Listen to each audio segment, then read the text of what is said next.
আসসালামু আলাইকুম ওয়া রাহমাতুল্লাহি ওয়া বারাকাতুহু। অনেক মুহাদ্দিসের জীবনীতে পাওয়া যায়। আতর মেখে তারা দর্স দিতেন। যেমন ইমাম মালিক রাহিমাহুল্লাহ। আচ্ছা, আপনার সাথে আজ আরও কিছু কথা শেয়ার করব। তবে আপনি আমাদের এই চ্যানেলটি সাবস্ক্রাইব করে সঙ্গে থাকুন।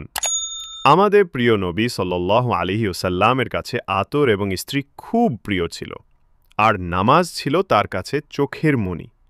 নবীজি আতর খুব পছন্দ করতেন। গবেষণা করে দেখা গেছে আতর ব্যবহার করার অনেক উপকারিতা আছে। বলা যেতে পারে পুরুষদের একমাত্র প্রসাধনী হল আতর, অর্থাৎ সুবাস।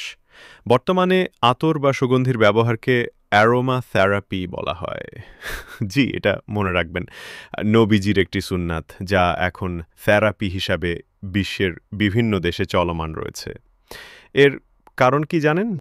কারণ হলো মানসিক সুস্বাস্থ্যের উন্নতি বিকাশে মানসিক চাপ ও অবসাদ দূর করতে আতরের কার্যকর ভূমিকা আছে। আতরের সুগন্ধি মানুষের আত্মার উপর পজিটিভ প্রভাব ফেলে।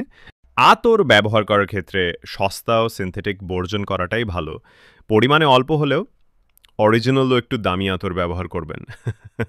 দেখবেন কত সুন্দর উপলব্ধি হয় আর মিষ্টি ঘ্রাণ ছড়ায়।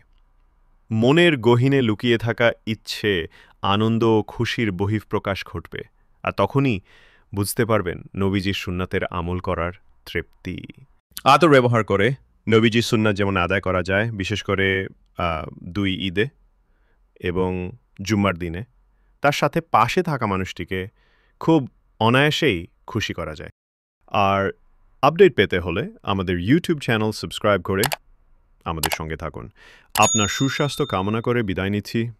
আসসালামু আলাইকুম।